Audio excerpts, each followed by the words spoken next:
अगर आप भी ट्रेन से अपने बाइक को भेजने वाले हैं तो आपने बिल्कुल सही वीडियो पे क्लिक किया है, क्योंकि आज की इस वीडियो में मैं आपको बताऊंगा ट्रेन से बाइक भेजने के लिए कंप्लीट प्रोसेस के बारे में। बिल्कुल स्टेप बाय स्टेप बताऊंगा, जिसमें आपको सारे डॉक्यूमेंट्स कौन कौन से लगेंगे, पैसा कितना खर्च आएगा, अपने बाइक को पैकेजिंग रिसीविंग कैसे करानी है, बिल्कुल A to Z इस वीडियो में कंप्लीट प्रोसेस बताने पूरा A to Z आज के इस वीडियो में डिटेल्स में कवर करने वाला। तो आइए चलिए वीडियो को शुरू करते हैं। तो वीडियो के स्टार्टिंग में मैं आपको प्रोसेस के बारे में बताऊंगा, उसके बाद वीडियो के लास्ट में बताऊंगा आपको कुछ गोल्डन पॉइंट्स के बारे में, जिससे आपको ट्रेन से बाइक भेजने के दौरान उस पॉइंट को जानना बहुत ही जरूरी है। आप एक भी पॉइंट को मिस मत करिएगा। तो चलिए सबसे पहले हम लोग प्रोसेस के बारे में सबसे पहले समझते हैं। तो सबसे पहले आपको अपने बाइक को रेलवे स्टेशन पार्सल ऑफिस पर ले जाना होगा। दोस्तों सबसे पहले आपको अपने बाइक को अच्छे से पैकेजिंग करवानी होगी। दोस्तों वहाँ पर अगर आप पार्सल ऑफिस पर जाइएगा तब वहाँ पर दोस्तों या तो खुद से पैकेजिंग कर सकते हैं, या फिर दोस्तों वहाँ पर कुछ वर्कर्स भी होते हैं, आप उनसे भी पैकेजिंग करवा सकते हैं। दोस्तों यहाँ पर मैं आपको बता दूं कि अगर आप अपने बाइक को खुद से पैकेजिंग करते हैं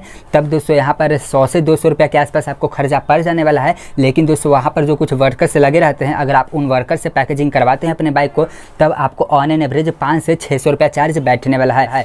लेकिन दोस्तों यहाँ पर मैं रिकमेंड करूँगा कि आप अपना बाइक की पैकेजिंग उन वर्कर से ही करवाएं, क्योंकि दोस्तों उन लोग थोड़ा अपने प्रोफेशनल होते हैं और उन लोग का डेली का काम होता है। इसलिए मैं रिकमेंड करूंगा कि आप लोग वर्कर से ही पैकेजिंग करवाएं अपने बाइक को, ताकि कोई भी प्रॉब्लम्स का सामना ना करना पड़े। तो दोस्तों डिपेंड आप पे करता है कि आप अपने बाइक को पैकेजिंग कैसे कराते हैं। तो सबसे पहले आपको बाइक की पैकेजिंग करवानी है। बाइक की पैकेजिंग कराने से पहले यहाँ पर आप एक बात मेक श्योर करके ध्यान में रखिएगा कि जब भी आप अपना बाइक की पैकेजिंग कराने जा रहे हैं तो उस बाइक के अंदर में आपको पेट्रोल बिल्कुल भी नहीं होना चाहिए। और अगर दोस्तों पेट्रोल होता है तब आप अपने घर से एक बोतल ले जाइएगा, क्योंकि बाइक की पैकेजिंग होने से पहले आपको अपने बाइक को पूरा वहाँ पर पेट्रोल पूरी तरीके से खत्म करना होता है। तो वो लोग क्या करेंगे, वर्कर्स जो वहाँ पर होंगे बाइक की पैकेजिंग करेंगे, तो पैकेजिंग करने से पहले वो लोग इस तरीके के पाइप के जरिए यहाँ पर देख सकते हैं कि सबसे पहले आपको जितना भी बाइक में पेट्रोल होगा वो पाइप के जरिए आपको पूरा पेट्रोल बोतल में कर लेंगे, और आप अपने जब घर से बोतल ले जाएगा तो वो लोग पेट्रोल आपको दे देंगे। तो सबसे पहले मेक श्योर करके आप ध्यान रखिएगा कि बाइक में पेट्रोल अगर है तो पेट्रोल पहले बाहर निकलेगा, उसके बाद दोस्तों आपको बाइक की पैकेजिंग करवानी है। और यहाँ पर आपको मैं एक और बात ध्यान दे दूँ कि पेट्रोल के साथ बाइक ले जाना बिल्कुल भी इलीगल काम है रेलवे के द्वारा। और यहाँ पर अगर रेलवे के द्वारा आप पकड़े जाते हैं कि बाइक के जो आप भेज रहे हैं उसमें पेट्रोल है, तब यहाँ पर आपको जुर्माना चार्ज भी दे सकता है। यह दोस्तों बिल्कुल इलीगल काम है, इसलिए मेक श्योर आप कर लीजिए कि जब भी आप अपना बाइक की पैकेजिंग करवा रहे हैं तो उससे पहले आपको बाइक में पेट्रोल खाली करना बहुत ही ज़रूरी है। अब हम मान लेते हैं कि आपने अपनी बाइक की पैकेजिंग अच्छी तरीके से करवा ली है, तो बाइक की पैकेजिंग कंप्लीट हो जाने के बाद आपको अब जाना है रेलवे पार्सल ऑफिस में। दोस्तों वहाँ पर जाइएगा तब दोस्तों वहाँ पर आपको एक फॉर्म दिया जाएगा। फॉर्म कुछ इस तरीके से होगा, मैं यहाँ पर आपको लगा दे रहा हूँ। इस फॉर्म में कुछ आपको बेसिक डिटेल्स भरना है, साथ ही साथ यहाँ पर आपको कुछ डॉक्यूमेंट्स भी लगेंगे। तो दोस्तों डॉक्यूमेंट भी आपको साथ में ले जाना है। आप 2 कॉपी करके अपने घर से ही डॉक्यूमेंट ले जाएँ। और दोस्तों डॉक्यूमेंट में क्या ले जाना है, आपको कोई भी एक ID प्रूफ ले जाना है। ID प्रूफ में क्या ले जाना है, ध्यान से यहाँ पर सुनिएगा। या तो आप अपना आधार कार्ड ले जा सकते हैं, पैन कार्ड ले जा सकते हैं, या फिर वोटर ID कार्ड ले जा सकते हैं, या फिर DL ले जा सकते हैं। तो दोस्तों कोई भी एक आप अपना ID प्रूफ यहाँ पर लेके जाइएगा। साथ ही आपको बाइक का RC पेपर भी ले जाना बहुत ही जरूरी है। बिना RC पेपर के आप अपने बाइक को ट्रेन से नहीं भेज पाइएगा, यानी बाइक का रजिस्ट्रेशन कॉपी जो होता है वो आपको ले जाना बहुत ही जरूरी है। साथ ही बाइक का इंश्योरेंस भी आपको ले जाना बहुत ही जरूरी है। तो दोस्तों एक ID प्रूफ, और दूसरा RC पेपर बाइक का, और तीसरा बाइक का इंश्योरेंस, ये 3 डॉक्यूमेंट्स मेक श्योर कर लीजिएगा कि आप अपने घर से ले जा रहे होंगे। तो मेक श्योर कर लीजिए कि इन 3 डॉक्यूमेंट्स का अपने घर से ही फोटोकॉपी करा करके वहाँ पर ले जाइएगा, ताकि वहाँ पर जा करके आपको परेशान ना होना पड़े। तो फॉर्म में बेसिक डिटेल भरने से पहले कुछ बातों का आपको विशेष ध्यान में रखना है, जो कि आपको समझना बहुत ही जरूरी है। तो ध्यान से सुनिएगा। सबसे पहले आप अपने जो वहाँ पर फॉर्म में बाइक का वैल्यूएशन फिलअप कर रहे हैं वो बिल्कुल करेक्ट फिलअप करिएगा। अब दोस्तों यहाँ पर बाइक का वैल्यूएशन क्या होता है, तो मान के चलिए कि कोई आप एक नया बाइक 1 लाख रुपये में खरीदे हों, और 6 महीने के बाद उस बाइक को जो करेंट वैल्यूएशन हो जाती है वो हो जाती है 60 से 70 हज़ार रुपये। तो वहाँ पर जो आपको करेंट वैल्यूएशन फिलअप करना है वो बिल्कुल 60,000 रुपये 70,000 रुपये जो भी है वो बिल्कुल करेक्ट फिलअप करना है, गलती फिलअप बिल्कुल भी मत करना है। और बाइक की करेंट वैल्यूएशन आपके इंश्योरेंस पेपर में भी दिया हुआ रहता है।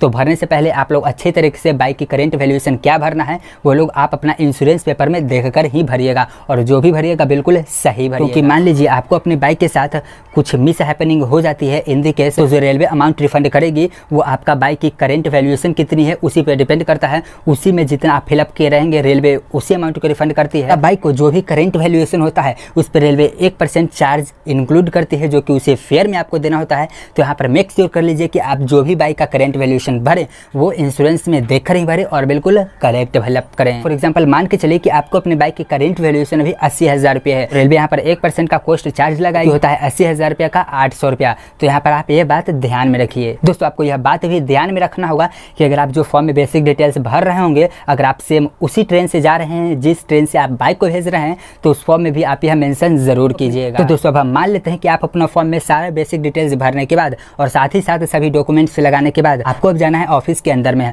और जब वो लोग फॉर्म जमा लेंगे तब दोस्तों ध्यान से सुनिएगा, वहाँ पर आपको 3 रिसिप्ट जनरेट होता है। वो लोग आपको 3 रिसिप्ट देंगे। तो दोस्तों सबसे पहले रिसिप्ट तो वो लोग ऑफिस में ही अंदर जमा कर लेंगे, और दूसरा रिसिप्ट आपके बाइक पर चिपका दिया जाएगा, जो आपका बाइक पैकेजिंग हुई है उस पर चिपका दिया जाएगा, और तीसरा रिसिप्ट आपको क्या किया जाएगा, आपको दे दिया जाएगा, ताकि जब भी वहाँ पर जो पर्सन डिलीवरी आप बाइक को देंगे वो आपको ओरिजिनल फॉर्मेट में ही रिसिप्ट दिखा करके वहाँ पर आप बाइक को डिलीवरी ले सकते हैं। अदरवाइज दोस्तों आप मान के चलिए व्हाट्सएप पे भेज देते हैं, वो प्रिंट निकलवा लेंगे, तो ऐसा बिल्कुल भी नहीं होने वाला है। तो दोस्तों ये ओरिजिनल रिसिप्ट को आपके डिलीवरी पर्सन को कैसे भेजना है यह आप पे डिपेंड करता है, और दोस्तों इसका सोल्यूशन भी उन गोल्डन पॉइंट्स में मैं आपको बताऊंगा। वीडियो के लास्ट तक आप बने रहें। अब हम दोस्तों बात कर लेते हैं कि ट्रेन से आपकी बाइक को भेजने में कितना कॉस्ट यानी कि कितना खर्चा पड़ जाएगा। तो दोस्तों यह पूरा और पूरा डिपेंड करता है आपके बाइक की करंट वैल्यूएशन के ऊपर में, और साथ ही साथ डिपेंड करता है कि आप कितनी दूरी पर बाइक को भेज रहे हैं। जैसे कि दोस्तों फॉर एग्जांपल के लिए मान के चलिए कि आप बाइक को 1000 किलोमीटर की दूरी पर भेज रहे हैं और आपके बाइक की करंट वैल्यूएशन है मान के चलिए कि 50,000 रुपये,